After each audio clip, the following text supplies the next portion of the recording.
14 septembre 2022, toza mercredi, batata, bamama, bandeko, na pesibino, mbote, bipa ibiso, bozuli bako, ya kolanda biso, 3e numéro, ya Canal Presse, la Liga, le meilleur championnat du monde, yango ici, bandi, benga muninga, lobanaye, déjeuner matinal, du lundi jusqu'au samedi, nabino, ici, bandi, amis téléspectateurs, tous en direct depuis Kinshasa, capitale de la République démocratique du Congo. Bozola Nabiso sur YouTube, Bozola Nabiso sur TNT, Bozola Nabiso en direct sur Analogie. Bozola télécommande, Bocha Pemeni, parce qu'en cet instant ailleurs, il n'y a absolument rien du tout. Tofungoli Santiago Barnabé, Tofungoli Camp Nou, amis téléspectateurs, mouillons le maillot, mais évitons de confondre vitesse et précipitation. Équipe technique, Rodil Ouadjo, Freddy Takiti, Serge Makoso, na Congo Central, na réalisation, sous le Mboyo, mon Équateur, Mambenga, Pilipili Bende, une exploitation, Pati Sumbu, na YouTube, pour tous les grands maestros, na supervision, Batata Bamama Bandeko, Boye Malamo, encore une fois, un seul sujet, Ndeko dominé émission à l'élo, au vu, il y a une élection où il est qui? Ils allaient à 2006, 2011, 2018, est-ce en 2023? Il n'y aura pas de contestation. Il n'y aura pas d'élection libre, démocratique et transparente en République démocratique du Congo parce que l'élection en 2023, en mois de décembre. Tentative de réponse, mais l'émission à l'élo, les a débat. Mais le bin a annoncé qu'il y a la plateau moko féminin, mais il s'est posé un problème. Mobile a moko parce qu'on devait remplacer. Maman Moussou na Boutoua Benga lobi azan examen ko sala lelo donc moyen aya Canal Presse exactement Didier déjà remplacé Mobali Moussou beaucoup mona bango kala mingité. Alors moko ya ba technicien à Canal qui télévision o boyoka ka kombo na Kupar Bola akoleli matanga azana matanga ya na ya mwasi atiki mokile yase yango to représenter ba condoléances na biso équipe Mobimba ya Canal Presse parce que Kupar Bola fait partie ya Canal Kin fait partie ya équipe technique ya Canal Presse. Kupar Bola to présenter ba condoléances tout c'est la programme to yeba ndeni ngezala po to ya kuna ko assister yo na matanga Kupar Bola mwana moko bien auti ko la ba problème yana ya mwasi auti kukufa Paola Bola auti kukufa atika kibiso na banzi matangeza na yolo na makala voilà matangeza na makala Kupar Bola courage tout ça c'est le programme pour toi ko assister na matanga c'est ça la vie Kupar Bola. Alors, avant, Tokota na Santiago Barnabé ou Tokota na Camp Nou, lobby, Isaac Passi, pour na Barcelone, Nyon son lobby. Le Bayern de Munich, très fort que Barcelone. Barcelone m'a bien beaucoup compté à Roberto Lewandowski. Na yepsaki ba Barcelone lobby, bokeba. Charles Lemba, omonia, ozola nanga la bandal. Dubo bengo tema kelele. Neko Zulu Bogoyoka na ebisonga na bi bozo konte kaka na Lewandowski kala Bayern de Munich, une grande équipe à compétition. Voilà, ça c'est la Champions League européenne où vraiment ils ont l'andama avec Angouma na Kinshasa parce qu'il y a du bon football au Tozo Tala, Lelo Tolanda Paris Saint-Germain en déplacement, Real de Madrid par Robeta. Donc c'est ça la Ligue des Champions européenne parce qu'il y a du beau football. Mais Marseille a Zokokate. 2 sorties, 2 défaites. Le Bissou Sapola qui a fait le drôme, 1-0. Et puis, vous voyez que le cercle de Bruges, équipe à Belgique, monte. Ils ont monté Makassi, 2 sorties, 2 victoires. Le Belge, Bazabongo en tête avec un couple avec 6 points. Donc Barcelone face à l'effort, parce qu'Atrian a 3 points. Face à l'effort, on a mois d'octobre, 3e journée, le 5 octobre, le 5 et le 6 octobre, 3e journée. Hier, en tout cas, de la plus belle manière, dans un stade d'arena plein comme à craquer à Munich, le Bayern de Munich, très fort, qui équipe à Lewandowski 2-0. Voilà, je crois mercredi, Patricia Kula il reviendra avec force détail na Tolobela Massano. Alors, Serge Makoso, avant tout coach ba joueur na Bastad na Bisso, tout à l'heure, Bilili a décidé, il y a un lancement, il y a un manifeste qui s'engage, et ça là qui bongo na collège Boboto le week-end passé, et ça il est matosui na journée na Bisso Lingala, Ngonga Ebeti. Serge Makoso, moi na Congo central. Sima ya congrès oyo parti na ye eside esalaki na Kisangani na Chopo wapi ba résolution ebele ebimaki mwana mboka Martin Fayulu Madidi a se retrouvaki mokolo ya samedi 10 septembre 2022 liboso ya ba étudiant ya ba université pe ba institut supérieur ya Kinshasa na grande salle ya collège Boboto na commune ya Bombe wapi atalisaki programme ya gouvernement na ye oyo ekokamba République démocratique du Congo sima ba élection ya 2023 soki alongi yango programme yango ezali bongo na 4 parties ya liboso ezali ba préalable to pe ba prérequis wapi na kati likambo ya état des droits sima ya mibale likambo ya sécurité ya misatu likambo ya cohésion nationale ya suka ezali bongo ba priorité ya kozwa pona kosoulager na lombango misère ya peuple congolais.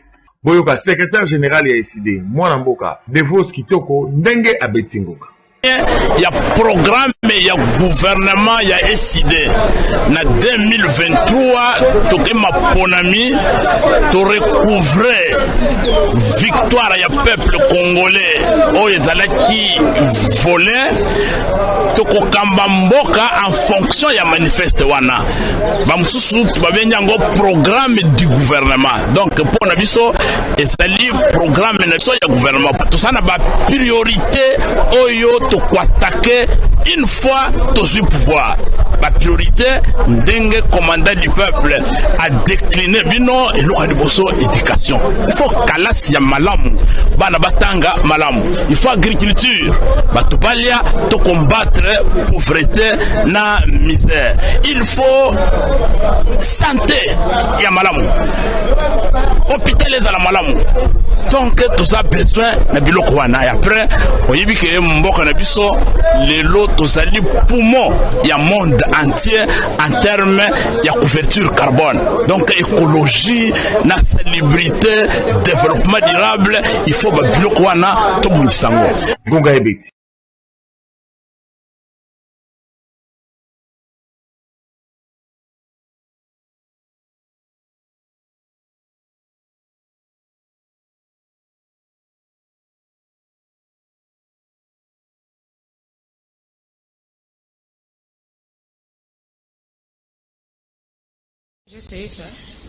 Voilà, Wanabouti Kolanda Bongo, lancement, il y a manifeste Kisangani, organisé par les SID et le président. Il y a parti politique qui a décidé, Martin Fayulu m'a dit des années le week-end passé dans le collège Boboto, amis téléspectateurs. J'ai le plaisir, il y a qu'au présenter Bino, Camiselo, il y a Nouvel Élan. Camiselo Mbote Peboye Imam. Mbote Ndeko Zulu. Mbote na invitation na bino, mbote na ba Congolais nyonso surtout na Bunagana. Mbote na excellence Adolphe Muzito akieko partager ba douleur ya ba teke na ba yako baza victime ya ba feu elikana est. Merci. Ya est. Yango tozongi selibino lisusu mbote. Merci. Alors, vous étiez très nombreux pour réclamer, amis téléspectateurs, vous avez belé pour réclamer qui est, et voilà, Maman Chantal est là. Dans la Kadibino, on a dit, Maman Chantal a un problème de santé, mais nous avons sali, nous avons sous angeli sous makasi, c'est que nous avons sous ngouya makasi. Bande quoi pour te belé, Maman Chantal est là, tout à l'heure. Allez, Maman Chantal Mbote, faut dire, redisons Maman Chantal, non? Alors, voilà, Maman Chantal Mbote peut bouiller, madame. Mbote Ndeko Zulu, Mbote na baninga tozami na plateau, Mbote na peuple congolais bisika nyonso ozali, mais liboso permettre ngai na rendre grâce na Nzambe, parce que na ngolu na ende lelo bomoni nga lisusu naza penza rescapé à mort. Mais Nzambe alingi biso mingi pa lingi Congo mingi à permettre que tout le monde a la lisusu. Na pesi pe merci na bino nyonso oyo bosalaki santé nanga sujet ya prière na bino vraiment nzambe atala pe bino tango nyonso bozala problème à santé pe ba oyo mususu pe oyo ba sombaki déjà ba uniforme oyo déjà batiaki mandalala bazali kozela mama Chantal Akende na yebisi bango batanga kaka Galates 5 verset 10. Merci beaucoup. Merci maman Chantal Yohan. Alors pour la première fois na Canal Presse la Ligue tout na maman Ange Mbala ya UNC parti chef Vital Kamerhe au azana caravane ya paix na est de la République démocratique du Congo. Maman Ange Mbala ayebi biso awa mbote mama. Mbote ndeko Zulu na pesi mbote na ba débatteur na ba co-débatteur na ngai. Oui. Na pesi mbote na peuple congolais Rolanda biso et puis na président Vital Kamerhe esika zali na kati ya mission ya paix. Vital Kamerhe comme pacificateur à lobby sur photo telema qui me kota na mboka na biso na partie ya est. La journée lelo aleki déjà Ruchuru akoyi na porte Bunagana. Oui, Bunagana leki ya koleka mais Ruchuru faisait nini moko passager aleki mais akoyi quand même de Bunagana Ruchuru aza ko continuer à recueillir Lubero et puis na Kirumba na mboka ya kana toujours na Nord Kivu. Et dès lobby encore à Bukavu, vraiment on a déterminé tout yo, il faut peuple congolais télémata et poids à soutenir Vital Kamerhe. Pour nous aller kimia na mboka Congo, nous aller kimia côté na est ya Congo à soutenir président Vital Kamerhe na démarche na pour na kimia ya mboka. Mais il y a un tweet mo que zotambo la ba Vital Kamerhe tant à comment dire lundi na Goma discours à Salaki na stade ya Goma un discours creux Vital Kamerhe impopulaire na est République démocratique ko babi tout le monde attend qui a dit que est et na kolona yango est na kolona yango kolona yango za Vital Kamerhe pour mutuno so yebi yango mutorbo yango pe azate ce qui est vrai ba ennemi baza ebele balingi te que Vital Kamerhe a réussi na mission na ye ennemi baza ebele tine ba comploteur Vital Kamerhe kangama il faut comme libre ebele ba to ba sepelate mais et pour l'intérêt ya mboka Congo pour l'intérêt ya Congo il faut soutenir Vital Kamerhe la démarche na yoana plein et salamaki na Goma ezandi ba ennemi ya mboka o balingi kimia tene bazoki ba image ya suka ya terrain kuna ba filmer ennemi ya mboka ezaka ka bato union sacrée oui oui yaka bato union sacrée nous sommes dans la union sacrée balingaka Kamerhe oui ya prometé nous sommes dans la union sacrée balingaka Kamerhe on a yalinga ki yenda zala on a Vital Kamerhe azule devant accueilli en tant que leader ya est pour na ni teto fanda pour la kimie côté na partie na biso ya est bato bakufi mingi to la to pesa toujours image mabe ya est ya biso za la kaka bato bakufaka oh est za partie moko ya mboka ya kitoko par exemple ba quoi ya mboka na biso ya kitoko za na partie ya est par exemple la ville de Goma za ville moko kitoko mais to découvrir ngote pour nini to pesa ka image ya guerre za ville moko to exploiter mon tourisme par exemple. Merci. Alors invite Souka comme on est maman passé à Idopes maman passé mbote pe boye mano mbote mingi ndeko Zulu mbote mingi na bana mboka baza kolanda biso na territoire ya Lubero na collectivité ya Batangi na village ya Molinde kuna ndepa wapi biso touti la pesi mbote na ba papa na ba mama na ngai nyonso banande o baza kolanda ngai na ba toujours na représentant valable na bango mbote mingi na secrétaire général na Kabya Manabute justement za ekoloba likambo ya union sacrée bato ba yeba ke union sacrée et un mélange ya batu et belé qui ont atterri comme ça dans l'union sacrée pour n'avoir intérêt individuel et personnel na bango dernièrement na landa qui sorti moko de kozulu ko permettre ngai na loba ceux qui mutalinga bima union sacrée ba pekisi mututé les députés plutôt monsieur Denis c'est ça abima par rapport à ma conviction na mona ikakokai kozala te abima bakanga été alors naza ko senga na honorable Eliezer, ceux qui ont besoin d'une union sacrée, donc voilà, à Koki Kobimanae calmement pour nous dire carrément qu'il est maintenant dans l'opposition. Il ne faut pas faire être dans une chose et le contraire. Je l'ai suivi dernièrement, Bima qui pousse s'attaquer au gouvernement Sam Lukonde. En tout cas, n'a évité ceux qui opposent à la bateau en même temps ils ont attaqué Bango. Tout ça en cas de démocratie et dans un cas de démocratie et je crois que liberté est prônée. Nous ça un posa ya kozali sika moko bwa ko kenaye librement sans que ba kanaye. Donc honorable député Eliezer ceux qui osana posa ya kotika union sacrée kotika yango na kombo sama mikolete. Bima na yo calmement le ba comme dans opposition pour sociali parti. au lieu que ça sorti on a le kunga esika ba vota ka yo ba pesa yo ba voix OK na ko sala ngo na éviter ceux qui j'aime. Voilà, tu n'as pas d'abord été sincère vis-à-vis de tes électeurs, je ne vois pas comment tu vas être sincère vis-à-vis de l'union sacrée. Donc quand vous venez au pouvoir pour des intérêts personnels et égoïstes, en tout cas épargner biso to na posa mboka et kende liboso, to na besoin ba traiter. Merci. Alors, honorable Eliezer Touambaki Awa, je crois semaine passée na spécial Canal 13, alors qui est parti na yé azana union sacrée, mais parti n'est na union sacrée. Ça c'est de 1, de 2 à l'Obaki que le bilan de l'union sacrée est largement négatif. On a des images, il a dit ça ici, na plateau Canal Presse. Hein, maman passe. Tout le monde débat. Kamisé, na bandi na yo. Oui. Au vu, il y a bah cycle oui, les Kimisa 2006, 2011, 2018. Est-ce qu'en 2023, il n'y aura pas de contestation pour une élection libre, démocratique et transparente? Ok, 5 minutes. On peut permettre na 4 minutes na pesa notion mukena ndeko ya INC.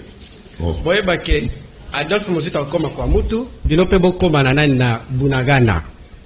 Akoma na kwa mutu et deuxièmement a proposé a condamné Rwanda publiquement ndenge bisoto sala peut te proposer basta la guerre na Rwanda na ebike na ba politiciens congolais ce n'est pas facile à sala ngona au cas contexte ya sala ngote bisoto zo acte boza na pouvoir bota la politique ya sécurité za ndengeni armée botiela ngo budget à 3%, institution 22%, c'est le premier cas au monde. En principe, vous êtes tous de l'union sacrée des traîtres de cette république. Vous êtes considérés comme Mikhail Gorbatchev de la République démocratique du Congo et Général Pétain. Maintenant, on va bien. Makambouya, d'élection. C'est la démocratie moderne, la société moderne imposant de la démocratie dans le monde. Je pense que l'événement où nous sommes malheureux, 2006, 2011, 2018, eh bien, écolisi peuple, Koshimar Oyo Batoya Union, salité bâtie peuple congolais, écolisi peuple congolais, Tebisaki Bangoke, Makamba 2018, ezaki victoire ya président élité, ezaki victoire ya peuple. Le londe bangonde bisonde peuple, tozo vivre Koshimar Wana. Mais pendant l'élection 2018, l'événement où on découle écolisi biso. Préparation et la tricherie, soit il y en a déjà en amont. Quand vous mettez un membre d'un parti politique que nous appelons Nangade, M. Kadima, pour être président de Yasseni, Bolingini, en soi, Bolingi toujours besoin d'institutions faibles. Tant que besoin d'institutions faibles, et vous avez un rapport de force, c'était dans le pays Moussoussou. Et raison pour laquelle dans le monde, le président qui a beaucoup signé des accords, le président de la République démocratique du Congo. Et pourquoi? Ce sont des conséquences logiques. Tant que Obimi n'a sans sa crédibilité, aux autres qui signé des accords à faveur de l'ennemi. Donc il y a un autre que Ndenge va préparer CENI, cours constitutionnel. Bendi soit nous ont démontré que 2006, 2011, 2018, et ça qui coûte moins bien, 2023, vous à la somme. Mais biso lobby boy. Kabila avait tout. Avait Nanga, avait la police, avait l'armée, avait tout, mais il a eu peur. Et Libanga, M. Kabila a dévié qui peut trouver un bouc émissaire, mais c'est Tshisekedi qui l'a trouvé. Mais c'est Tshisekedi qui cherchera un bouc émissaire pour que a dévié Kabila a dévié qui a remonté en côté. La place où nous sommes préparés. Nous sommes préparés pour que tout barre route avec le peuple congolais. Peuple au besoin de vivre cauchemar. Bon, le problème de carburant, le problème d'inflation, et ça peut être technique de gestion parce que Botinga Batubona n'a pas géré, basé dans nos actifs, n'a passivité à pays, conséquences de l'autre subir. Donc pour dire que, ben, dernière préparation, il y a battu, il y a une salité, va préparer tricherie déjà généralisée. Donc, Bissopet au téléméli avec de bonnes stratégies, na la mouka, de bonnes stratégies, dans le sens que, repêchage, et ça en 2018, j'assure, bande de union sacrée, j'assure, mais ce qui c'est que j'assure ses partenaires, et qu'on a les sous-soutés. Peuple congolais, soyez prêts pour barrer la route n'a pas agresseur endogène au bazo ça qui base des institutions faibles pour que ennemi va côté la biso à tout moment. Vous avez commissi armée minable. Commissi sécurité minable. RDC commis poubelle internationale. Eh bien, on va vous donner encore la chance de la trichologie. Pas de question. Merci. Maman passe rétorquer directement. Vous avez préparé tricherie. RDC est commis. Moi, vous avez cassé. RDC commis nini? Poubelle internationale. RDC commis poubelle internationale. Donc, tricherie, ça a déjà en 2023. Ndeko Zulu, moniteur, on peut préparer élection. Et un bateau qui va préparer contestation. Je remarque seulement que l'opposition va prêter pour la élection. C'est pourquoi va agiter. Ils ont préparé l'élection, on va préparer contestation, comme d'habitude, comme ils ont l'habitude de faire. Il faut qu'on y ait que le président Félix Antoine Tshisekedi à l'Oba, qui est à Kokata, et l'enwanate à alternance, déjà, et salami nambo canabiso.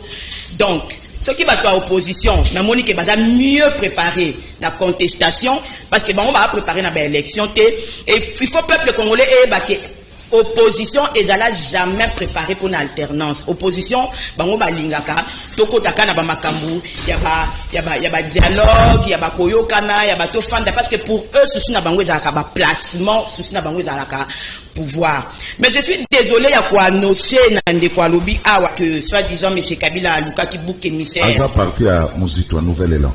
Camisel. D'accord. Bouc émissaire ou pas, je ne sais pas, mais ce qui est vrai que Félix Antoine Tshisekedi, à l'état président de la République, voté dans le suffrage universel, avec des élections organisées en bonne et due forme, oui, qui d'ailleurs semi-électronique, pour le battre tricherie Zalaki, et en plus de cela, c'est grâce à l'UDPS qui est tokené dans l'élection, parce que il y a plateforme, il y a la mouka à l'époque, il y a aucune élection pour la question qui est machine à voter pour aucune élection. Donc, il y a qui va continuer un système où il y a perdurer, tout le monde a aucune élection. Il y a temps, la Kabila. C'est nous l'IDPS, non, tous autres élections avec ou sans la machine votée, il faut alternance et ça à Manamboka Oyo. Donc, ceux qui me sont opérés, ça qu'a goté, mettons en soutien les lots na Congo, tu as alternance, tu le lot aux alakans pour parler, va poster songolo, va négocier, va poster songolo. Namboka Oyo, opposition, Oyo, Namboka Oyo, ils ont prêt pour la élection, tende ko Zulu. Ils ont prêt pour la contestation, na Koluba, luba. C'est comme s'ils se plaisent de là où ils sont. Et bien ça la rabango bien qu'on a dans opposition. Oza komona. Lelo oyo ndeko Denis Kadima o baza ko benga na c'est un fin technicien de la CENI.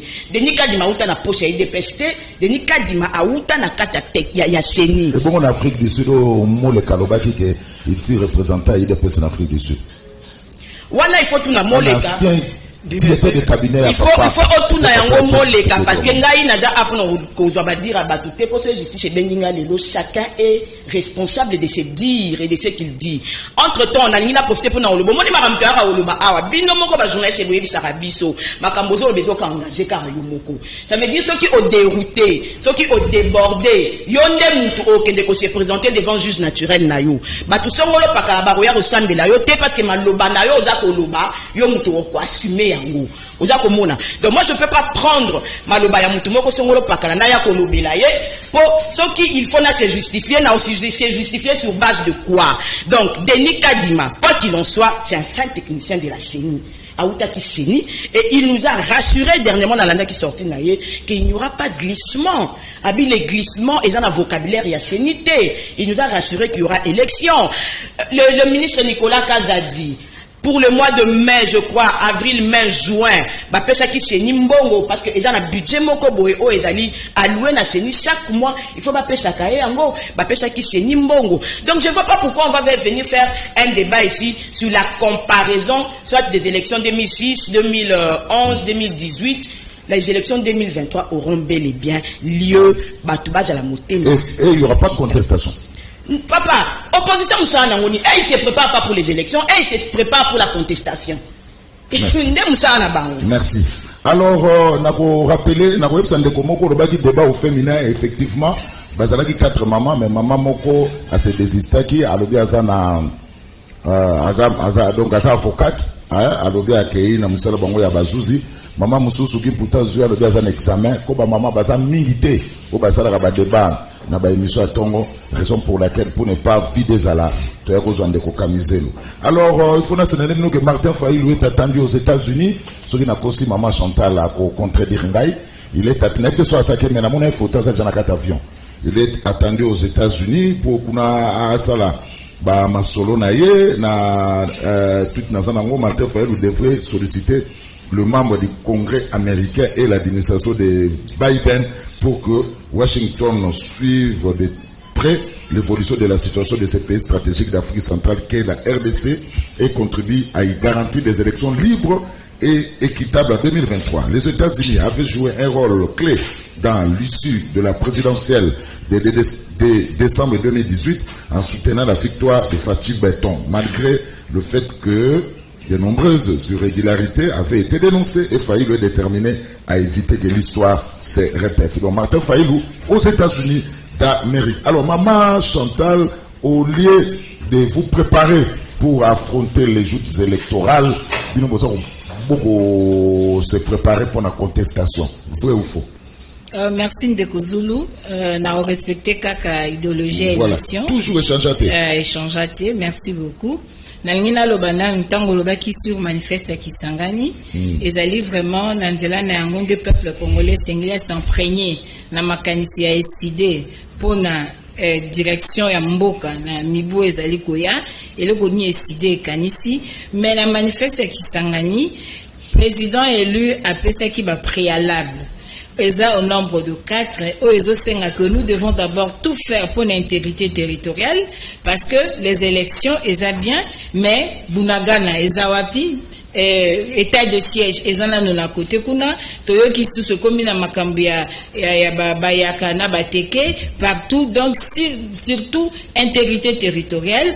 Il faut la cohésion nationale, Ozomona Ndengenini, nouveau régime, Ezaliko Tombola, népotisme et tribalisme et sengelito bunda pour la cohésion nationale et sengelito bunda pour un vrai état de droit o ezo sengate ce mutayo sa l'émission abando ko inquiéter ba mususu que tango koloba sengeli au rendre compte pendant que la liberté d'expression, la liberté d'opinion est garantie par la Constitution. Donc ceux qui te communent à état gendarme pour akanga batu minoko to ebisi bango que et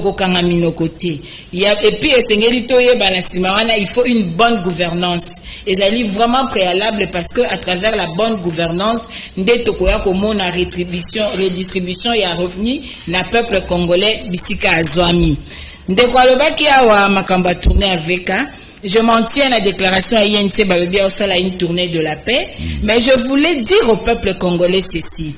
Tokomi na ngonga oyo ezaneti bobalisa lobby lelo na poko ba nyoso ba komi na ambiance wana ya préparer libala ba musu ba luka bilamba feti ba musu ba luka ndenge nini ba se présenter ba musu ba kesomba biloko bazo sala tout pour que na feti ya libala bazala bandimami bazala coquette mais il faut faire très attention batu oyo ba kipe binote balie bambongo na bino bayoke bino mawate baza koza ba $21,000 ba ndenge président élu à Lobaki c'est-à-dire $700 par jour pour un député batu oyo bazali ko sala makambu balingi te yo oyeba parce que si c'est le contribuable mtafutaka bakonzi comment la futaka batu na ba salaire na bangote.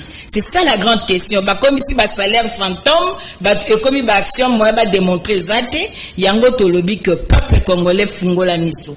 Kokende ko sala, démarche vekazo sala, avec tout le respect, ezali encourager, ezali ngo problème té, parce que aza congolais, azo tambola pour mboka nae, mais la situation tozanango lelo na Congo n'a pas besoin de démarches individuelles. Ezali a besoin d'abord, il y a cohésion nationale, il y a démarche moko collective, et puis il y a responsabilité, il y a l'État. Parce que Toebin de Koveka azali président à parti naie, mais Toebi était chef d'état-major général, Toebi était par exemple garant des institutions, mais question ezali que tout en encourageant l'initiative nous sommes malamu koko memakinya mais to sengeli ko bisa peuple congolais a cédé na ba populisme était aujourd'hui le peuple est mature, le peuple a tranché et aujourd'hui nous devons savoir que il faut baza na culture ya ko rendre compte pendant 5 ans, 4 ans, vous servir régime, et tikali moi, année moko, bolingi bo banda kosa bisa sala, Congolais fungola miso. Nazali koloba boye, ndeko Zulu likambo élection, toko bandela, toko zongela, toko tikate. Préambule la constitution nangai et le binangai déjà. Beaucoup na votaki na référendum. Que ceux qui mbilinga yaka na sima maponomi na mboka nangai, ezali po batosaka volonté ya peuple te. Oto bengaka la légitimité et to samakate. Yango nde créaka mbilinga. Siko motuna no ezabo na 2006, na 2011, puis na 2018, est-ce que na 2023 to la contestation, mais ce qui totali bien. Likambo ezaki na 2006, likambo ezaki na 2011, likambo ezaki na 2018. Bandeko lobi bazaki na opposition, ba contestaki yango. Papa Etienne a prêtaki même serment. Parce que tango ko beta masolo na yo ko bosa na kote outité. Donc sengeli koyeba que likambo moko wana ya illégitimité ya ba animateur na ba institution ezali couché na kati ya constitution ezali à l'œuvre jusqu'aujourd'hui. Mais tokei siko tozo kaka élection touti ko lekanango.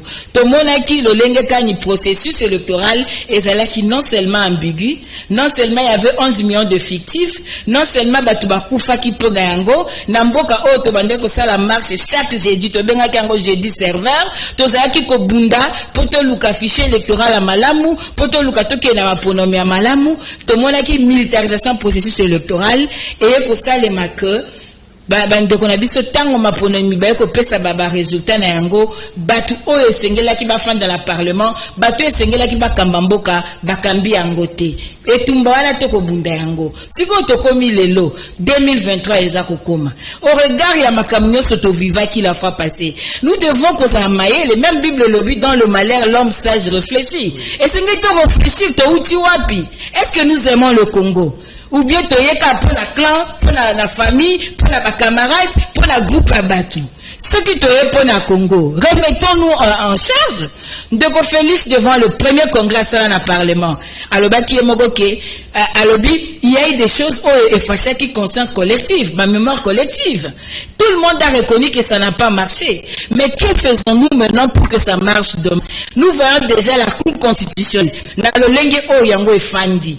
Je vais attirer l'attention du peuple congolais. Notre lutte en tant que Lamouka, en tant que SID, ce n'est pas la personne de Kadima. Nous n'avons rien contre la personne de Kadima.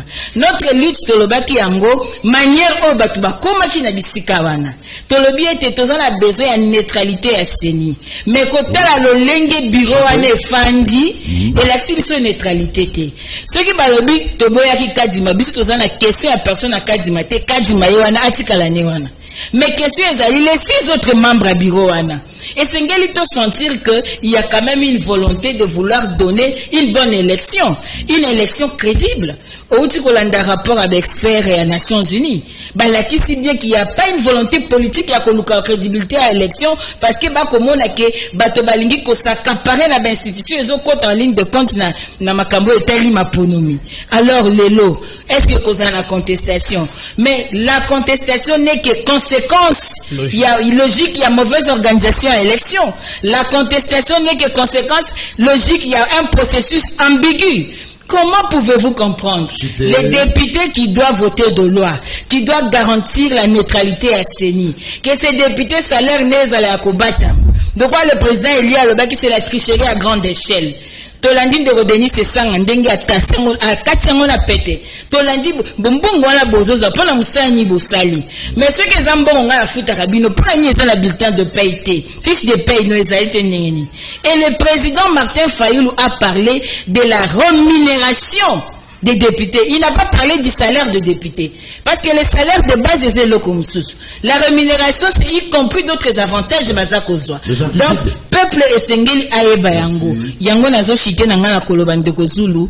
Esengeli peuple congolais to fungola misu. Tolali nzala 4 ans. Sikoyo balingi bayaba banda kosa biso. Bato balingi bayaba banda luka bakombo bakina ona campagne électorale ko bossa na te muta pesio li pale rozana nzala ana valeur ko le kamta elio sosole wana. Merci. Maman Zula, c'est ça la liga, le maillot. Alors, par rapport à Il y a Vital Kamerhe na caravane à peine au na est. Maman Chantal à lobby. Situation oyo. Tous on a besoin de démarche individuelle. Faut pas démarche collective. Maman Chantal a lobby à ce qui concerne les élections que la légitimité n'est pas respectée. C'est ça le grand problème en République démocratique. Merci beaucoup Ndeko Luzulu. Allez, ok. Nalandi intervention maman Chantal. Nani pen de Kolanga il y a une nouvelle élan. Moko ndinga mabete to kwa moi Sony Ertolia na plateau to loba. Tango biso to bondisi Kabila awa pour la élection. Pour les token notre comme élection donc na 2018 nous déco mosuto zalaka wapi. Ndeko mosuto travaille na Kabila pendant la premier ministre tango Kabila oui za bakamba kala mais faut to lobela kango pe. Lelo oyo quelle est la position de Komuzito vis-à-vis na la munka pour te ba position na été. Na yoka bakaba na ndeko na président Martin Fayulu ndeto yoka. Donc, et puis, banga bunda na bisote, to bundi si Kabila ba rosi mokendi ba kufa, ba tere kapangala ba kufa, ba useni ngandu ba kufa, ndeko mosusu azakala bisote na lichwana. To bundi lelo o ba komo epela to ba leçon non ko vanda kimia quand même. Pour te comprendre une élection boyi bolingo pe to ba leçon pour gagner crédibilité de la population non. Et puis na moni ba discours de comme otenga ma par moi ils vont pas sous cohérent tel ba discours na yé le président Muzitu. On ne comprend plus. Alors, moi, sacré, position, moi, on ne comprend presque plus. Le président Muzitu a Tengami. A Tengami, déjà, tu es bango, ça rassure, le président m'a fallu te. La lutte n'a pas d'argent, la mouka, ça rassure, tout le monde a président fallu, comment Yemoko. Dédé, à l'objet, président caméra qui t'en a Bunagana, président caméra, l'équipe Bunagana, l'élo na tongo. Na porte à Bunagana. Oui, à l'équipe, na tongo. Mais, ils ont lutte, ok, nango, malé, mais c'est progressivement. Si vous n'avez pas une maman Chantal à lobby, et ça, il y a comment faire la cohésion nationale. Vital Kamerhe a lancé à lobby Nazo Kita na partie Est. En tant que leader, il y a Est. Tu as vu que chef d'état-major, tu as vu que leader de l'armée. En tant que leader, il y a Est. Tu as vu non, non, nous avons un Est. Il faut que tu aies une démarche pour la paix. Tout le monde va soutenir la démarche. Ma parti belé va s'en est, ma parti politique est belé. Ma leader monsieur super est et belé non non toi accompagner moi dans Vital la démarche oyo ya paix. Mais on va beaucoup accompagner président Vital sur tout ça là nini. Pas monsieur va pas na ngam na ba bien to kindete wala makaba na union sacrée non. Ouais c'est pas union sacrée dans le cambo ya mboka parce que l'intérêt ya mboka faut qu'on est d'abord primé. Et on a Vital Kamerhe qui a lobby na a pour na makambo ya politique té. Tout le monde a dit Amani, ils ont tourné pour la paix. Ils ont Amani. Ils ont moi la Monique a contribué un plus pour la paix, pour la Kimé la Congo. Aïe, accompagné président Vital. Aux autres, il y a moi ma larme pour la Kimé côté la partie Est. Il y a qu'à accompagner président Vital. Aux autres, moi, idée oui, accompagner président Vital. Ils ont pour la Mboka Congo Nyonso.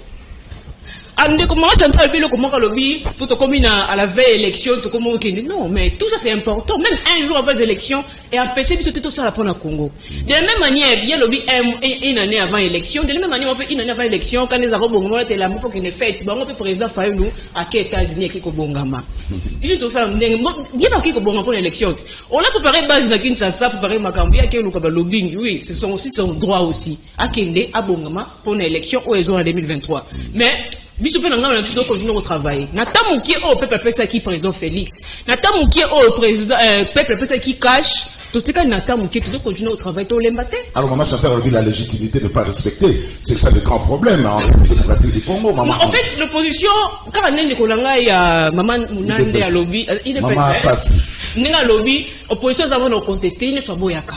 Sur qui est bureau à CENI, je sais pas si je me trompe. Il y a un membre de l'ECD qui est là. Député de Bitsomoko ya Changu, Muzitu, n'a été sur le loin ici, mais c'est lui à ici. Je sais pas si oui, député de Muzitu, dans la carte de bureau assemblée, il y a CENI. C'est un élu, moi, ça m'a Changu. Aza élu, la mission à Changu. Ce qui est monté, mais je ne sais pas si je me trompe. Mais je suis sûr que depuis tout le monde dit, Aza élu, il y a Changu. Aza, on s'est retrouvé le local, il y a l'Assemblée nationale. Non, CENI. Na CENI plutôt, na kati ya CENI. De deux. Quand on a une année et commis, tu as une élection, tu as commis au Bonga. Mais de la même manière, président Fayulu, étant élu, il y a Lukunga. Maman Charlotte, et fait maman femme, non, les députés, n'a pas femme. Oui, alors qu'il faut siéger, on s'est dit, il n'y a pas 21 millions, 21 000 $, alliés. Tu comprends la veille élection, il y a un lobby. Moi, je suis pas à l'Assemblée nationale, n'habitez pas des combien, mais si on a mis un lobby, pourquoi pas un lobby? Maman n'a foutu pas 21 000 $, lobby, un côté, car elle est comme il y avait élection. Sans ces éléments. Il y a un habité pour le discours, là, on a rencontré. Alors, avec il va venir 21 000 à partir, il y a quelle période? Ce qui va dire, pourquoi pas le parce qu'il y a un élu. C'est ce suppléant à siéger en place, c'est-à-dire, bloc, on a évacué en Gobanda Kala. Mais le dit pourquoi? Pour comme en 2022, elle n'est prochaine élection. Ils ont la question, on peut performer tout, non? Mais comme c'est mon appel de l'opposition, donc il y a une élection. Élection égale contestation. Oui, malgré que je trouve ça personnellement que c'est un droit. Ils ont contesté. Mais tout, ça tout ça, on a tout question qu'il y a une élection, il faut que le président Akobima. Non. Et c'est élection. Il faut après l'élection, tout ça, dans moi, qui m'y a mon président. Et ça, c'est ok. Président Mongabimi, non, vice-président élu. Non, donc il y a beaucoup de quand. Il faut beaucoup qu'il y ait aujourd'hui une élection, on dit qu'il nous ont mis ciment, on accompagne par on va on dit pas il faut qu'on soit un nègre propre. Oui. Un nègre propre. Nous, opposition au Congo, puisque le Congo général, on dit m'arrêter. Ce qu'on dit, tout en disant l'élection, ils ont Kinshasa, non, Kinshasa, t'es. Kinshasa, toutes les 26 provinces du Congo. Mais pour c'est une chose à voter béni. Si on dit Kinshasa, c'est l'Angouma, on dit que non, ils ont pas voté. Ils ont pas de fête. Bunda, implanté parti, sensibiliser Batou, tant que sa vision n'a eu pour ça, là, que tout le monde a pu vous aller. C'est déjà pas complété. Non, t'as encouragé car pas continuer Moussala un parti. T'as encouragé. Merci.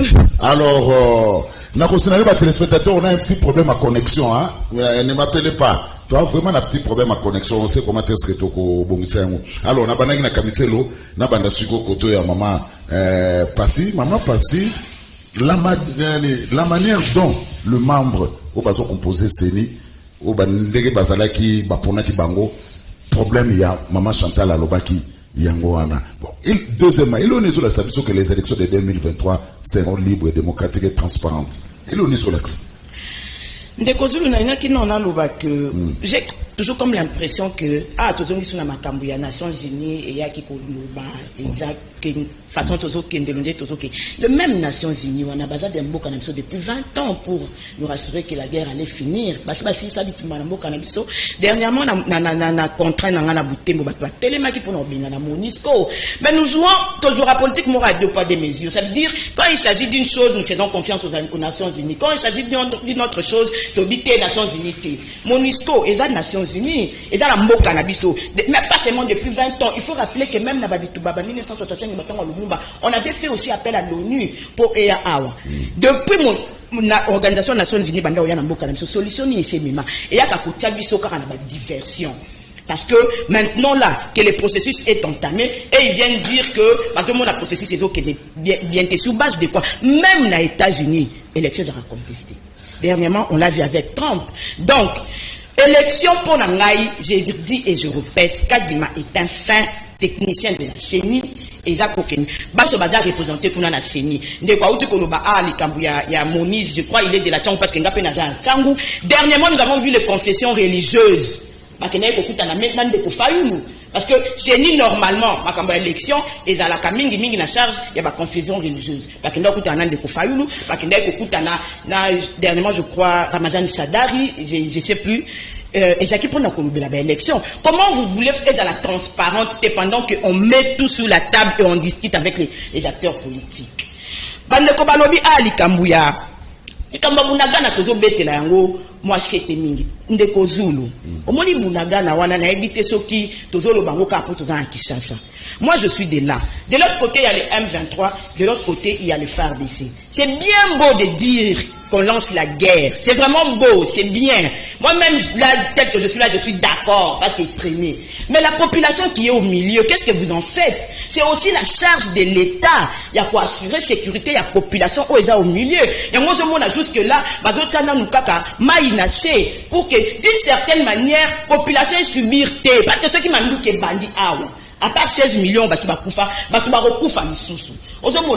président de la République, Félix Antoine Tshisekedi, le gouvernement naé, parce que la cadre, on a mis quand il y a la guerre, peuple moutou, est-ce qu'il faudrait-il qu'on continue à tuer nos compatriotes? C'est pourquoi on est en train de voir d'une certaine manière comment est-ce que Tokosi Salikambouana. Maman Lobi Awa que, pour comme à l'élection 2018, to marcha qui est en opposition, tout ça là c'est vrai. Mais Nadako Bandela pour finalement qu'on aille aux élections, l'UDPS a dit qu'il allait aux élections avec ou sans la machine à voter. Et il a même été contesté et créé même Babokabouani, là, Batoumoussousou. C'est l'UDPS qui a. Pourquoi les gens ne veulent pas accepter ça? C'est l'UDPS qui a dit toujours qu'il y a une élection. La machine à voter, ça. Écoute, machine à voter. Ils nous ont rejoints parce que Bango Batika là qui n'a optique. Il y a le baka question qui machine à voter pour qu'il y ait une élection. Mais finalement, ils sont allés aux élections. Ils vont contester ces élections-là sur base de quoi? Parce que Bango Baboya a déjà machine à voter. Donc, ils ne peuvent pas aimer une chose et aimer son contraire. Moi, à leur place, la sincérité, qui n'a postulé, comme il y a la machine à voter, je n'y vais pas. Mais si ils y sont allés, il faut pas nous dire que l'élection, l'élection ne se joue pas à Kinshasa. Kinshasa, c'est 12 millions d'habitants. C'est presque 1%, il y a habitants à RDC. La RDC, c'est le Congo profond. La RDC ne se joue pas à Kinshasa. Et puis 12 millions d'habitants, il faut le bana. Il faut le bateau pour voter. Mais Kinshasa, c'est un guide, hein? Oui, et ça guide. Mais combien de votants? L'électeur na Kinshasa, c'est combien? Parce que tu joues à Souba, il y a un nombre, papa. Et l'électeur, il y a un nombre, au pesa na souka. L'électeur na Kinshasa. Par rapport à la province. Alors, vous nous confirmez que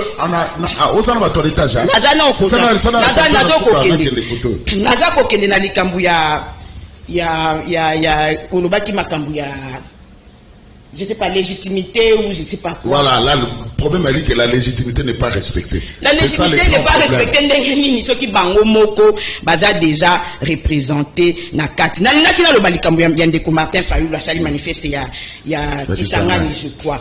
Ndeko Martin Fayulu, ça fait 3 mandats. En fait, je ne sais pas s'il faut appeler ça mandat, qui est Adaka député. Ça veut dire depuis 2006. 2011, 2016, parce qu'il n'a démissionné qu'en 2017. Donc, à chaque consommateur qui 5 ans. Et puis, il est encore député élu aujourd'hui, parce que suppléant naïe à la l'Assemblée. Dans un présent élu.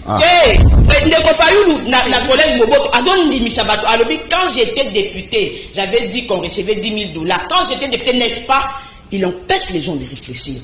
Quand il n'était pas, il est député jusqu'aujourd'hui. Du moment où suppléant naïe à l'Assemblée nationale, il est député jusqu'aujourd'hui. Il est élu jusqu'aujourd'hui. Il dit, ça veut dire en 2011, bon, il a pour $10,000.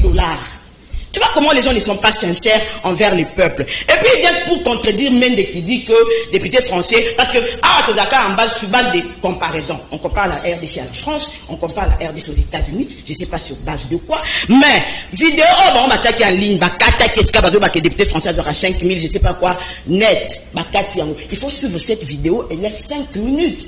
Les députés français, Azouaka, d'abord 5 679 euros, Azouaka. Pardon. Comment? Pardon. Yokomaka. Azwaka. En fonction, parce que maman a lobby en fonction, il y a salaire, a lobby en fonction, il y a rémunération. Ça veut dire que il y a salaire, il y a invisible. Là, la député français, il y a sur quel budget? Pourquoi? Parce qu'on a comparé. Si Martin Fayulu savait que budget na biso, la France est pour Kokanate, à quoi comparer RDC na France? Parce que l'Assemblée nationale de la France est foutu à parti. Par mandat. Ça veut dire que si parti dans de Kozul, on a 4 députés par année, par député, on peut 31 000 quelques euros. Contribuables français à foutu à parti. Merci. Je vais t'envoyer cette vidéo, oui. Ou je vais envoyer cette vidéo sur mes réseaux, comment la vidéo là, et foutu à parti. Donc il faut qu'on soit sincère avec les peuples.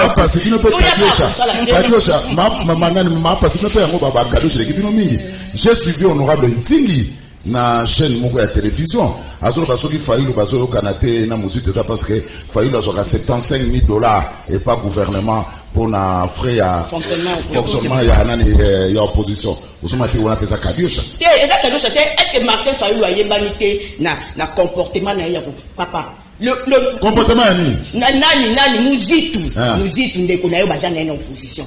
Atindelaka le député Moukebaï, je pense 2500 en prison. Et comment on a 500? Quelqu'un qui est en prison, en train de souffrir. En tête, yo tuninga na kambakadio ça ko katanga maloba te poto ngala ko la vérité.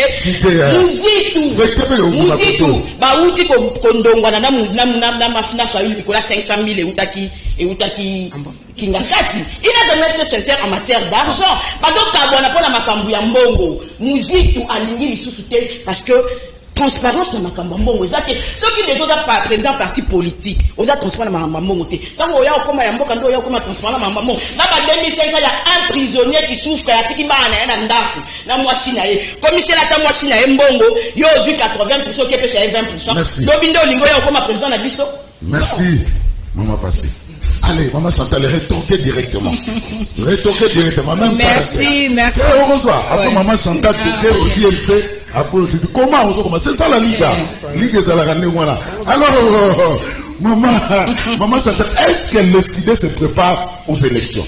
Au moni, la Ligue, il faut se ressourcer. Pour le tableau à balabala été aux années sous bâtiment. Et tant que ça l'analyse, permettre que l'élite azolando doit comprendre cohérence dans l'analyse nayo. Parce que ceux qui na Ligue, tout le monde bête à masola ba première division et comme il kama. Nazolo bananu batuba yeba. Martin Fayoulou donc question. Eza Mutoyo azalaki député na au conseil ya République Parlement de transition. Atikala au touché perdiemte. Aloba mbongo na perdiem ba pesa na association moko oyo esungara batu. Ya liboso. Martin Fayoulou aza Mutoyo na 2016 pendant que masolo moko na Jambongo ti na 2017. Il faut connaître l'histoire du pays. Faut pas ramasser biloko na balabala na ona liga. Respecte liga. À 2016, Mandé Sili, Martin Fayoulou abino iba peuple te, n'a pas continué te. A zone ça plus de $100 000 dans le trésor public. A boya aux salaire. Bengan de Flavien, de Zulu Azar, bat nyoso baebi ango c'est partout. Quand t'as Google Lukango, s'il vous plaît, Kadiosha News n'a pris la place. Peuple à sa colis. Peuple à Ucholoba, na STK Nicolo, à Ucholoba, à l'exposition. S'il vous plaît. Martin Fayoulou, soko zolo ba makambu ndeko ngai, il faut kotanga ka, koyaka te kaka, ozo peroré, c'est pas bon. S'il vous plaît. Lettre à Martin Fayoulou sur les $21 000, ndeko zuno tanga kaka et bandeli. Alors, je suis profondément indigné d'apprendre que les rémunérations des députés députés nationaux, ouais, depuis janvier 2022, ok, remonte à $21 000. Ma chère sœur, il faut lire. Kolokotabilo kozo kateta msusu communicateur obomoko le kalobi alobi oziangote aux intellectuels, fais la recherche, ressource-toi correctement. À partir de janvier, et c'est vérifiable. Pour nazana ba chiffre awa na koko pesa. Pour peuple foyeba, les chiffres se discutent par des chiffres. Ba député otangi wana ba leki balobi ba pesa ba chiffre. Mais la pesa chiffre peut-être. Après ça, le chiffre nini constitué rémunération. Ok, avant 2022, émolument 15 756 482 francs. Prime 11 373 065 francs. Réserve parlementaire 0. Total député 27 129 547 et sali $13 565. Avant 2022. Ok. 2022. Émolument 15 756 482 francs. Prime diverse 14 600 et 14 600 et 600 810. Réserve parlementaire Oezaki 0 et commis 10 429 150. Total 40 786 442 en dollars et $20 373. Tout député membre d'une commission. Et prime à commission est de $300 $700. Vous comprenez? Et les gens n'ont pas dit prime à commission $30. Ah, Tikabiso. Eliezer n'est pas ma référence. Député, moi, s'il vous plaît, je respecte tout le monde. Aza député, et Ngalaza député, question dans Zolobawa, en tant que Congolaise, en tant que femme politique, Nayebi et l'autre Nazoloba. Et quand le président Martin Fayoulou, les gens pensent peut-être qu'à lobby, qu'à chiffre, non, il y a tout, il y a des chiffres, il y a tout. Et vous avez suivi même, c'est ça, n'est pas député. Le président, c'est ça, n'est pas député. Et lui, Alisa. Alors, s'il vous plaît, ne trompez pas le peuple. Ceux qui t'ont évité, t'ont Nakia kozwa likamususu ndeko lobi. Ndeko langa lobi. Dans fait élection, Martin Fayulu a comme aux États-Unis, tout ça, s'il vous plaît. Chaque année, Martin Fayulu a kenda la conférence, dîner, la conférence dîner na poto à Kendaka. Les Congolais ne sont pas seulement ici, ils sont partout. Martin Fayulu a sali débat na Sénat français, na Sénat américain, tout ça. C'est une personnalité politique, un président élu. Aujourd'hui, nous dire que Martin Fayulu, député, Cyprien Tinea Zorambo, respectez la mémoire de Madame Charlotte Massiala. S'il te plaît, respecte ça. Surtout na combat moutou aza sous la bonne moitié. Le 21 000 c'est en janvier. S'il vous plaît. Nazo bande kolanga lobi so to kenega élection c'est l'IDPS. To kenega élection parce que la constitution me dit que tous les 5 ans il faut élection salem. On n'a pas fait les 5 ans. Et des deux, s'il vous plaît, j'ai respecté ton temps, madame. Il n'y avait pas élection. S'il vous plaît, des deux, la Déclaration universelle des droits de l'homme, que tout pouvoir doit avoir comme fondement la volonté du peuple. Et cette volonté doit se manifester régulièrement. Et l'ambo cannabis, c'est tous les 5 ans. Si en 2016, il n'y a pas eu élection, parce qu'il y avait dialogue à 5 ans, et nous sommes allés à l'élection sur base de dialogue à Saint-Sylvestre. Les textes à Saint-Sylvestre, nous ne qui sont à l'élection. S'il vous plaît, il faut savoir ce qu'on est en train de dire. Vous voulez dire éviter les contestations, opposition contestera. Non. Quand les gens ne sont pas en confiance, vous savez pourquoi Totiaka Seni, après dialogue inter-congolais, ça va élection, la comité, institution d'appui à la démocratie, c'est parce qu'il n'y avait pas de confiance. Oui. Et aujourd'hui, normalement, il y a un ministère intérieur et ça là. Pour Seigneur continuer. Parce qu'il y a crise de confiance. Mais tant qu'il n'y a pas confiance, il y aura de contestation. Et tout ces faits, le dessin, l'ossature, la transhumance politique, le député devient des électrons libres au détriment de la Constitution, l'appartenance à un groupe parlementaire, et ça, depuis la législature, législature. Vous trouvez tout ça normal? Aujourd'hui, je vous dis, cher peuple congolais, SID n'a aucun délégué na CENI. Si les transhumants, ils ont fait ce qu'ils ont fait, Wanabango, c'est la même politique que nous avons décriée sous Kabila. Donc, SID n'a envoyé personne à la CENI. Et aujourd'hui, nous vous disons Atina Moutouté. Voilà. Si nous sommes allés après accord à Saint-Sylvestre, ceux qui bino IDPS, Bondimaki Bokena élection, c'était après Genval, c'était après Ibinza, c'était après Monaco. Il ne faut pas tromper les gens. S'il vous plaît, nazo chité de SID près d'aller dans l'élection 2023. SID to biso to senga kuto élection anticipée au Bossani. Na document sorti de crise. To senga même élection anticipée. Et aujourd'hui, Moutema Mabende Otinda Moutaboya, il n'y a pas plus grand parti aujourd'hui que SID. Il n'y a pas plus grand leader politique que SID. Au Moni, c'est normal que les gens vivent dans le passé. Merci. IDPS pas Etienne Tshisekedi, n'est pas IDPS cadavre que le monde a de l'eau. Merci. IDPS PK en 2011. Au Azaki 3% dans l'élection, je crois. Au Azaki 3e, hein? 8%, Azaki 3e dans l'élection. C'est pas le VK d'aujourd'hui. Congolais, ils ont la lunette relaxité. Congolais, misouné, ils ont la makambuta, ils ont mona. Allez, Anjimbala. C'est ça la Liga. Okay. C'est ça la Liga. Question, maman. Lilo, est-ce que Denis Kadima, à cause de la courage à vous proclamer vainqueur avec ça 2023, autre que le président? Il aura ce courage-là. Maman Chantal Lobby. On répond de non, oui, je vais répondre. Voilà, Maman Chantal Lobby, que l'élection fait dans un sous-bâtiment la volonté du peuple. Voilà. Si c'est la volonté du peuple, la volonté président Félix Tshisekedi, ce qu'on y a au bout de proclamer un pour l'année. Alors c'est la volonté à on répond de oui, il ne répond rien, mais il faut répliquer au moment Chantal Lobby. VK de 2011 oui. N'est pas VK de 2011. Exactement, parce que VK 2011, franchement, qui t'a on a fait perdre une opposition avec 3%. VK il a ça plus que ça. VK il a ça plus que ça. Naturellement,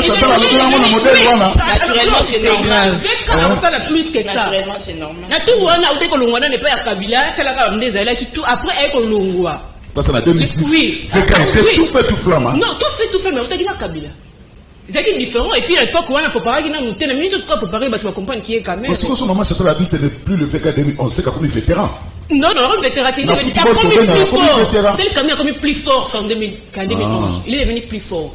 Tant que tu as comme il y a un lobby maramboya président ni maman oyo les suppléants maman Charlotte. C'est normal que tu as comme on a parce que il est avec au siège na place wana. On n'a pas manqué de respect na mémoire na yé, mais il est dans la qui va kufi à tiki biso kala mingité. Donc depuis janvier, président Martin Fayulu, honorable l'élu de Lukunga Martin Fayulu. Président élu. Non, oui, parce que le de l'Assemblée nationale. Aza élu ya Lukunga. Yeni kombo ezali. Pour alors c'est suppléant. Donc moi ça m'a vous connaissez ça m'a que depuis janvier ayebaka te ba futaka bango $20,000 ay kusutura na signature dans la sérieux maman Chantal. Ayebaki il était au courant de tout parce qu'il y a une titulaire à place. Tous les députés vont être suppléants bas siège va venir ba salam. Parce que la majorité va avoir pourcentage yo rejoint ba kabola rambo wa to bien bien. Na 10% par. Ba 10% ba nous tunenge fonctionnaka. Ce que tu as sanga te que non depuis janvier ayebaki te ayeko ba kasi koyo mais tout ça là sérieux. Tout ça quand même sérieux. Il est au courant de tout en tant que titulaire, il y a siège Joana. Et tant que lobby est à la veille, n'a pas par rapport au contexte, il y a lobby, il y a mon émission à la veille de l'élection, non. Et nous avons dit que non, nous continuons au salam, si mandat est aussi là, au peuple qui mandat est cash. Si mandat est aussi là, tout ça. Comment on a une seconde non, mais attends, pourquoi? Alors, qui a mon bandé? Batubaïko Bakisama. Na Batubaïko Bakisama, c'est que il est passé, il est et Batubaïko Bakisama. Il est passé, oui. Oui, Bakisama, Bandeko Eliezer, ensemble, Bakisama, Union Sacrée, Bandeko Bahat, Bakisama, Desali, Union Sacrée. Mais il a évité tout ce qu'on reconnaît moi peuple. Parce que nous travaillons pour le peuple. Oui. Nous travaillons pour le peuple. Si les caméras qui est on est pour le peuple. Pour une volonté à peuple, tout ça sérieux. Peut-être que le président Martin Fayulu qui est dans la pleine caméra, ça il va quand même sérieux. Pourquoi ça n'a été? Non, je suis sérieuse là. Non, sérieuse, maman, on la pleine caméra, ça et caméra qui partout, on la pleine au Saliwana. Partout, de caméra leader national. Elle va quoi, mon sous président Fayulu lutter l'élection, vous allez trouver ma vérité. Et bien, il faut que l'élection même il a vu sur qui pour dans Facebook moi dit mon qui met pas dans ma fin fond. C'est normal que tu vas contester l'élection, va contester à mon qui non qui ne le non hier et qui n'a eu un ennemi été. Merci. Tous les élections pas à la calme, ça va contester ça dans la banque. Merci. Camiselo. Cité, c'est là, cité. Vous pouvez non pas savoir ba souka. Oui, maman c'est un petit chiffre. Elle ne peut pas chiffrer comme député boya ko ani. Moi, je ne sais pas si chiffre comme député. Et les euros à Pessac. Alors, qui est le bien à Pessac? Même la Pessac, elle est là. Oui, alors, $30 pour la commission. Ce qu'il y a besoin, il y a ces chiffres. Il y a des députés à Zakawana et Bimakamoué Zalé. Alors, il chiffre au bout de la voie. Tony Maka, on a lobby pour la Nika, Tony Maka, on a posé Bélé. Pourquoi? C'est cher. Merci. Commissaire, nous devons conservatoire sur le 26 provinces, Nouvel Élan, vous avez déjà implanté dans 24 provinces. Au moins que nous allons se préparer un peu pour l'élection. Bon, il y a un autre rappelé que Baébake siège à Bouté Boubé à Féchi et l'équipe siège à IDPS Kinshasa. Et dans même la toilette,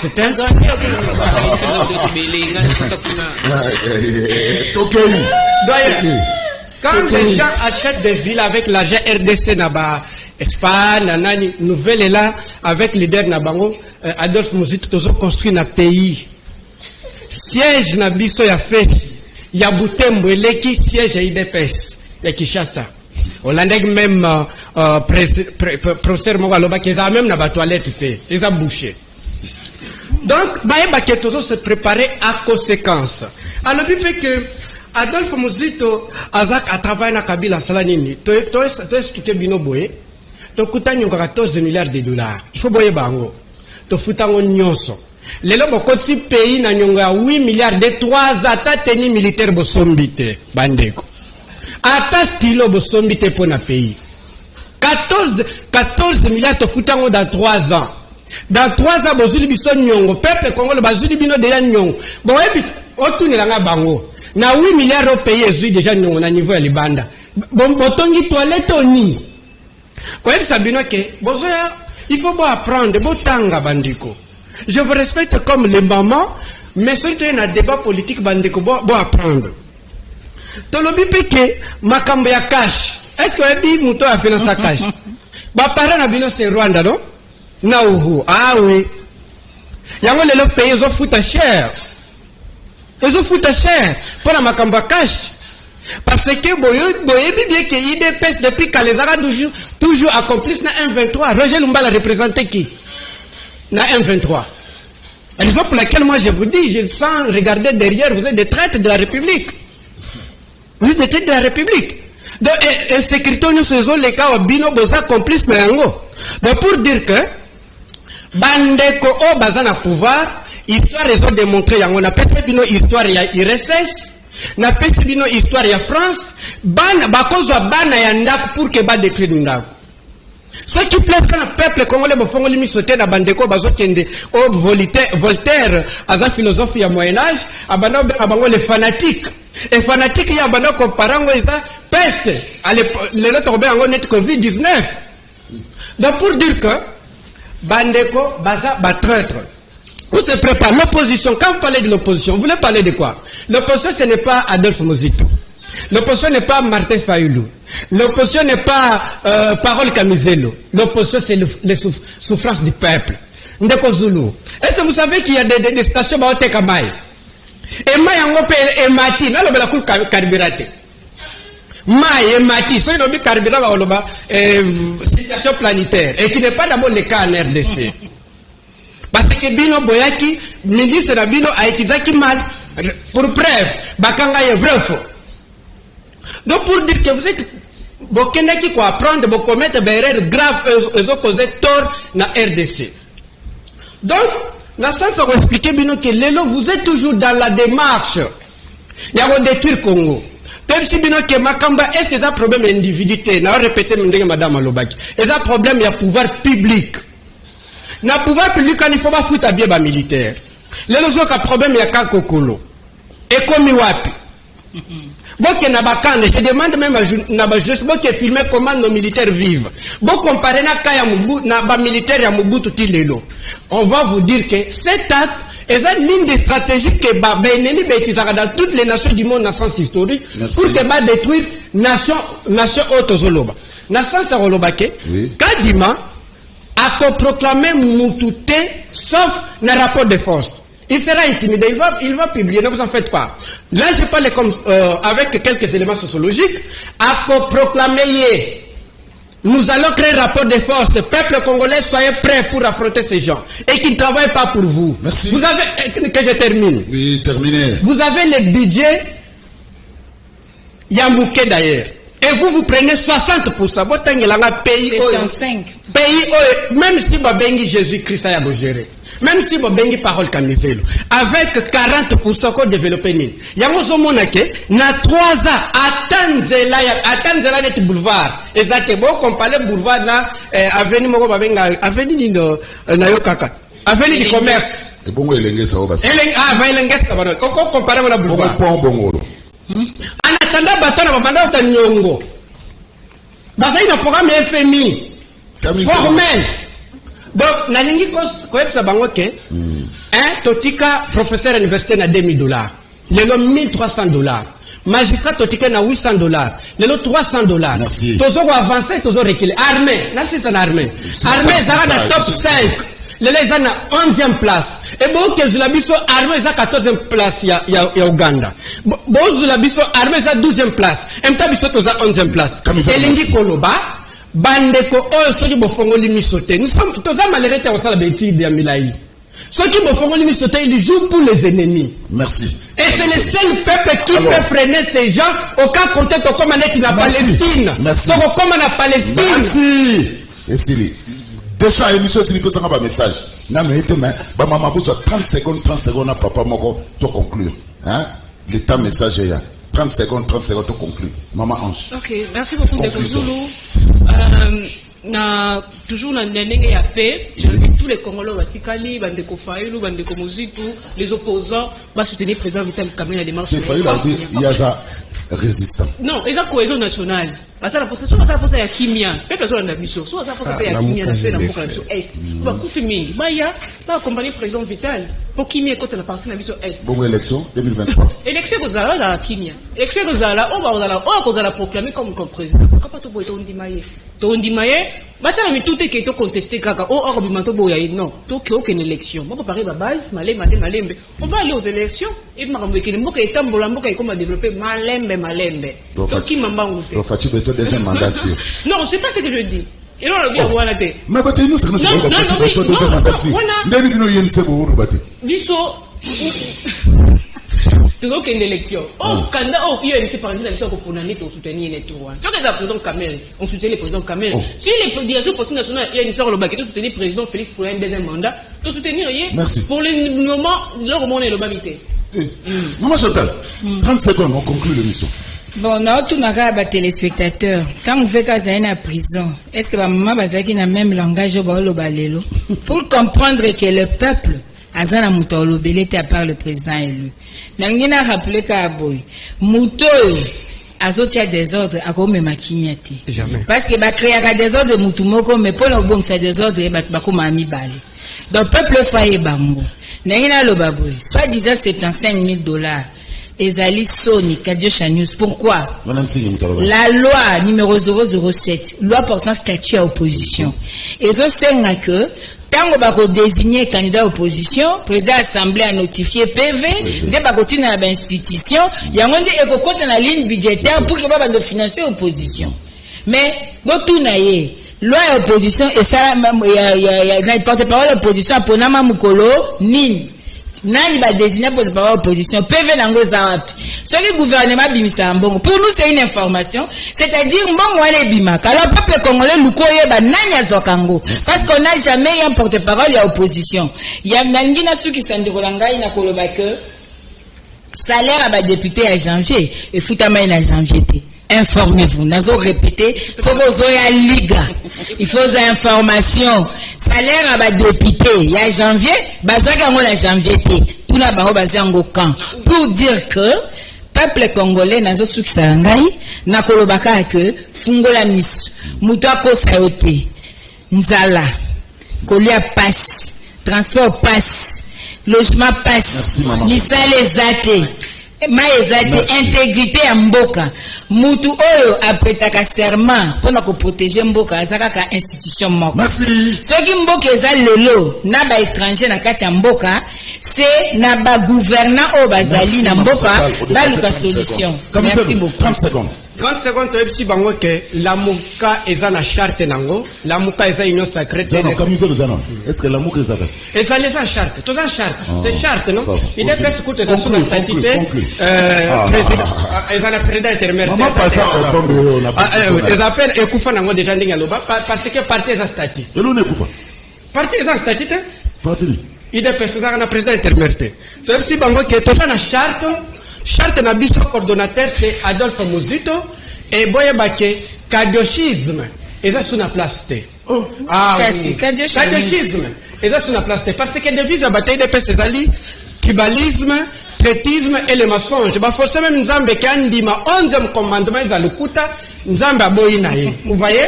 Donc pour que tu faire comprendre de bango que tokoti que la bino place T bo comme na souka mais meilleure façon de sauver. Pour que Bozo sorte à Mikhail Gorbatchev na Russie, pour que Bozo sorte à général Pétain, eh bien, peut-être redémissionner. Peut-être les élites de Kingakati. La fois passée, vous avez la chance d'avoir Kingakati de vous avoir nommé.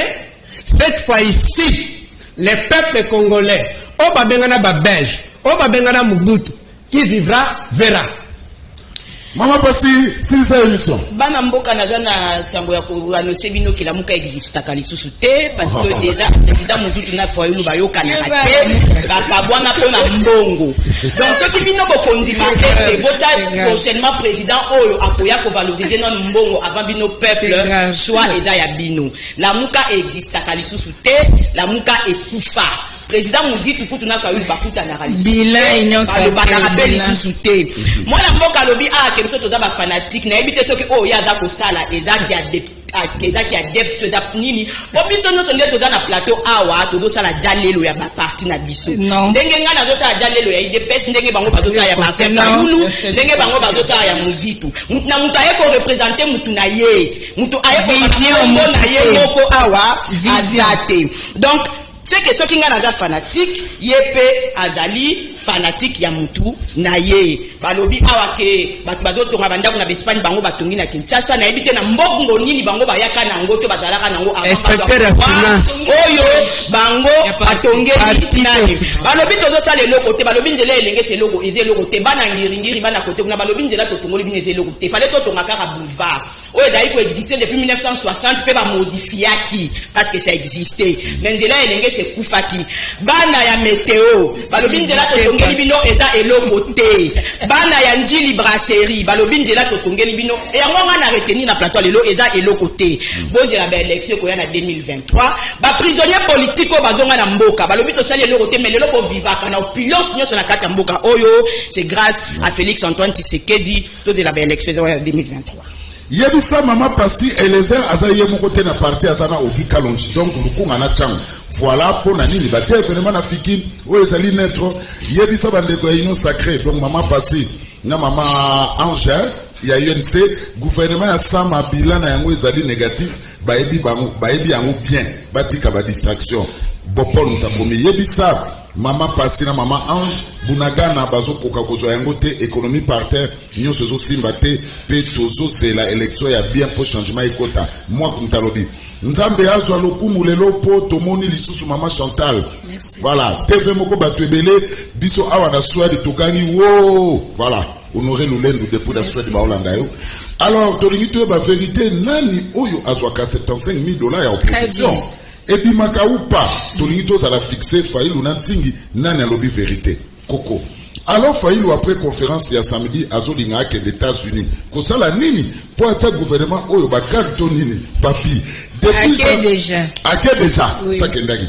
Depuis janvier liberté de circulation. Voilà. Depuis janvier de ba komi ko $21,000. Alors on a quatre ya parlement. Cyprien Faïlou azali sous-souté, ce qui azali kaka.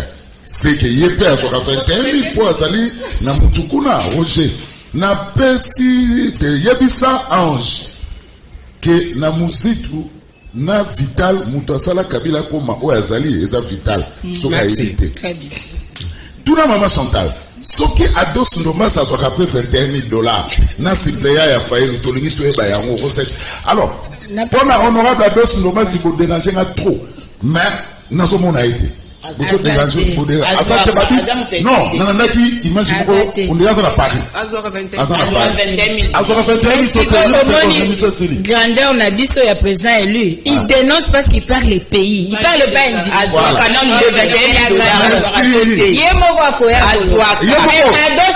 a dénoncé déjà oya 1000 wana a dénoncé merci